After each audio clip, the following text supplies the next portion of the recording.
ស្មោវាធ្វើឲ្យអារម្មណ៍ល្អវាតែងតែកុំដល់ខ្ញុំក្រពេលដែលខ្ញុំខូចចិត្តជីវិត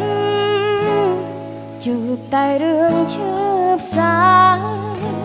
មានស្នេហាល្អដូចគេក្រពេលបានត្រឹមទៅចិត្ត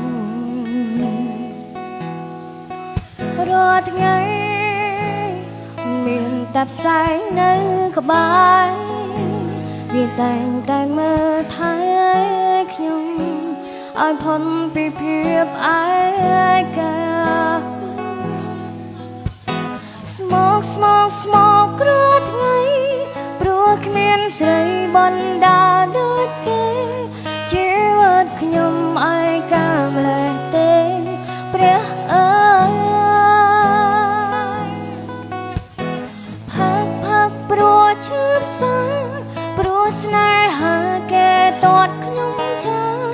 ឲ្យរួមខ្ញុំដើរតើម្នាក់ឯង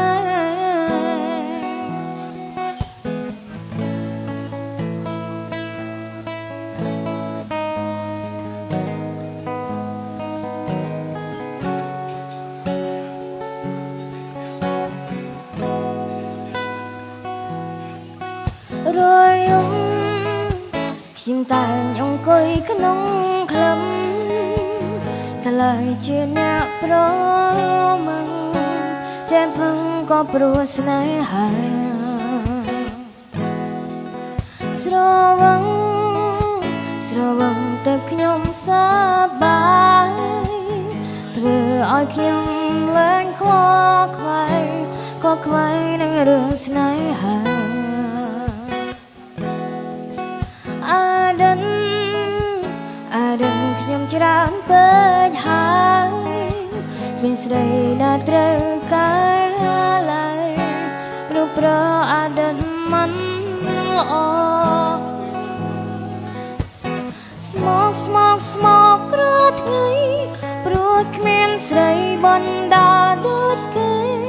ជីវិតខ្ញុំឯកាម្លេះទេព្រះអើយផឹកព្រោះឈឺផ្សាព្រោះស្នេហាខ្ញុំតតគេចាំឲ្យរួមខ្ញុំដើរតើម្នាក់ឯងខូចចិត្តខ្ញុំក៏ផាសប្បាយចិត្តក៏ផាខ្ញុំក៏រៀនរាល់ថ្ងៃផឹកព្រោះចាំមនុស្សស្រីម្នាក់នោះ